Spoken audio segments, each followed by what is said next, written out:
Welcome back, and today we are talking 5 things to consider before you get that next tattoo. Alright, let's get into it. Number 1, think about what you want, please. You should really have an idea of what you want, what color, what size, where do you want it. I don't recommend looking on Pinterest and Instagram because you're going to find that those are popular right now, but those aren't necessarily going to be popular in 3 years from now or 10 years. Don't go with the flow, be weird, choose what you want, and definitely sit on it for a while. I'm constantly thinking about what tattoos I want next, and I'll think about mine for months before I actually go and set up an appointment and get it done. For me, that works best because then I'm sure I want it. It's not just like an impulse like, oh, I want to get like somebody's name tattooed on me. You want to be very sure that this is something you're going to want for the rest of your life. Now, there is tattoo removal procedures, I know. Tattoo removal is supposed to be super painful,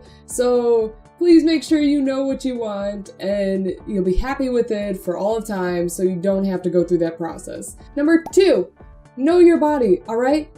If you have allergies to anything, or especially like hair dyes and stuff, it may be a little risky to get a tattoo. I would talk to your doctor about something like that. Another important thing to remember is if you have any sort of blood condition, some sort of thinning of the blood, or you take blood thinners, when they have you fill out that sheet, before you actually get the tattoo done, don't lie, be honest, because it's better for you, it's better for them, and you want a great looking tattoo. So another easy thing, don't drink before you get a tattoo. It's recommended 8 hours before, sometimes I'll go 24 hours before. Another big question that you gotta think about is, can you tolerate the pain? A lot of people have tattoos, so obviously it's not like childbirth or anything like that level of pain, but it does hurt to an extent, obviously. But usually about that 15-minute mark in doing the tattoo, your body kind of self-adjusts, and the adrenaline is kind of like there to help you with that pain, so it's a lot easier to get through. Especially if it's your first tattoo, don't go big, maybe just do something small if you're kind of touchy towards the pain subject. That way you know you can handle like bigger tattoos in the future. Just, you don't want like a half-done tattoo and that'll look pretty strange. Number 3, please treat the tattoo artist with respect. Don't be a poopy human being. Nobody likes that. And you have to remember they are artists. They don't have to tattoo you. Don't be super harsh. Don't go in there with super high guidelines and like, I want the design like this and that and this. And if an artist can't do it, they should tell you. My process of finding an artist that I want to work with is I generally get a reference from someone I know that has tattoos done by this person. I look them up on Instagram and Facebook and their website and kind of get like a look through their portfolio and see what their strong suits are. If the artist is really strong in traditional style tattoo, but I'm looking for a portrait, I'm not just gonna go to this guy, or maybe I'll hit him up and ask about it first. You want to look for an artist that's gonna do the best for you in the long run, okay? The next step in that is you gotta set up an appointment. Talk to this person, find out what they can and can't do, and you may have to compromise for tattoos. I know a lot of people are really into the small, cute little, like behind the ear or on the ankle or something.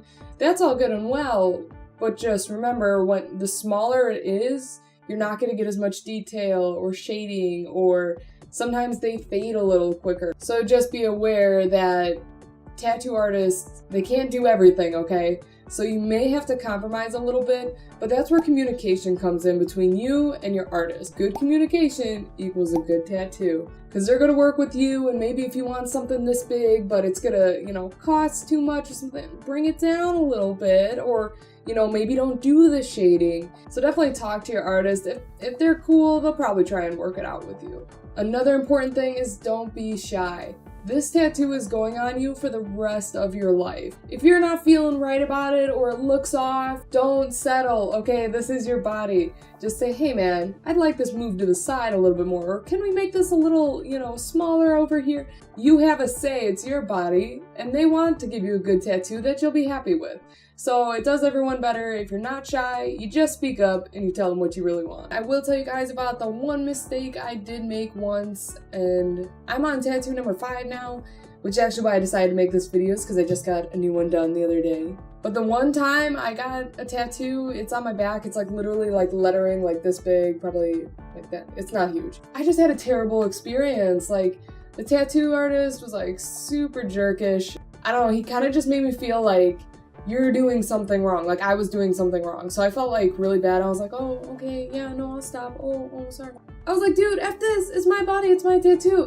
If I'm such a problem to tattoo, then I'll just go somewhere else, which is what I should have done, but I didn't.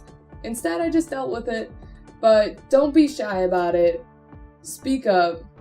Don't make the same mistake I did by just letting some jerk tattoo me because it was the end of the night and he was irritated or something. I don't know.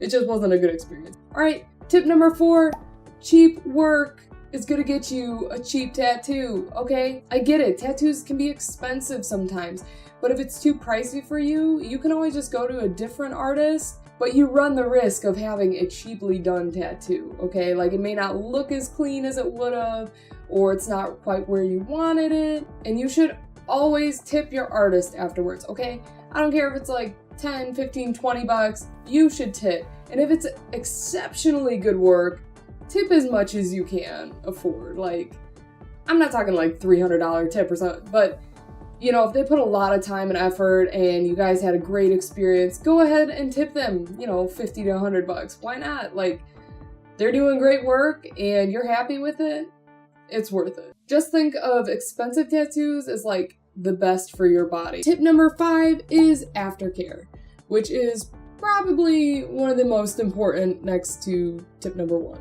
which is choosing your tattoo. The aftercare of a tattoo, you gotta keep it wrapped. I mean, usually I keep mine wrapped till like the next day, like overnight, depending on when I got it. Alright, and what you wanna wash it with, just ever so carefully, just a little soap and water. They always recommend using non-scented, which I got the soft soap here. This is excellent. I wash my tattoos with it. I wash my piercings with it. It's just great, and it's always worked well for me. Can we focus on that? Well, there it is. Soft soap. It works. You definitely want to anticipate and be prepared for how it's going to change. So once you get the tattoo done, it's usually kind of like juicy looking for like a few hours or something, but then it starts to get like crusty and it kind of looks like it's cracking. But that's why they recommend you put non-scented lotion on it, and this is the one I use, which is Aveeno, and it's the travel size, so I literally just throw it in my bag, and if it's looking like it's getting pretty dry at work or something, I'll just put it on real quick. But non-scented is very important because sometimes those scents and stuff are gonna get in the wound and make it weird. Because that's what a tattoo is it's literally a wound injected with ink, so you're gonna have some scabbing, it'll probably get pretty itchy. Don't itch it, okay? Just try your best not to like itch around it or, you know, do what you gotta do, but just don't itch it, don't pick at it, and let it heal, and it'll be all good, I promise. Now, if you do see any sort of scary looking stuff, like, I don't know, like yellowing or something that just kind of doesn't look right, definitely contact the shop first. I mean, don't wait till it's terrible. If you're curious or you think something's up because it's really red, something like that, just go ahead, call up the shop and go, hey, I got this kind of going on, is this normal? And they will always be happy to help. Like, I've never run into a tattoo shop that hasn't been, you know, there to help me out. But then next best is definitely go to the doctors, get it checked out. They can tell you what's up. Hopefully, if you take care of it, it will not get to that extent. I want to make this video because I just recently got a tattoo done yesterday and I was amazed by the service. The tattoo artist was great. He was the nicest guy. We sat there and talked. It was like, I don't know, like getting my nails done. It was like the nicest experience getting a tattoo I've ever had. And for reference, that was Great Lakes Tattoo. I'm talking about Matt. He is a rock star tattoo artist. Alright, well that concludes my 5 tips for getting a tattoo. Remember to think ahead, plan it out, get inked, and keep it weird. Alright? Bye! I got my tattoo for these little beans. Oh, look at him! Look at him! He likes them too, but I wanted to get his paw prints tattooed while he was still around so he could appreciate them. Do you appreciate them? I think that he does. So if it's a really strong if it's a really strong so definitely compromise, talk to your artist, and if he's a cool dude or a cool, you take a couple pictures of me?